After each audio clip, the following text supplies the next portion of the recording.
মানুষ ওর দিকে অন্যরকমভাবে তাকায় থাকে।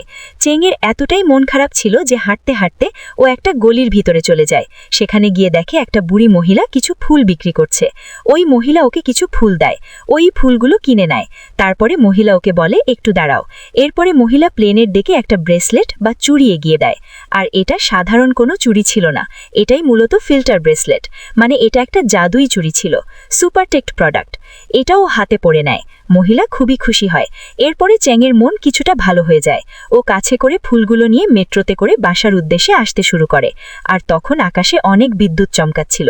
সাথে সাথেই দেখা যায় চেংয়ের হাতে পড়ে থাকা চুড়িতে কিছু একটা হয়ে যাচ্ছে এবং এটা অনেকটা ইলেকট্রিক শকের মতো কাজ করছিল। সঙ্গে সঙ্গে চেংয়ের চেহারা একদম পরিবর্তন হয়ে যায় আর চেংকে দেখতে অনেক সুন্দর লাগছিল। এরপরে চেং হাঁটতে হাঁটতে যখন যাচ্ছিল, সব মানুষ ওর দিকে অনেক সুন্দর করে তাকায়। ইভেন ওর বাবা মা ওর সামনে দিয়ে চলে গেলেও ওর বাবা মা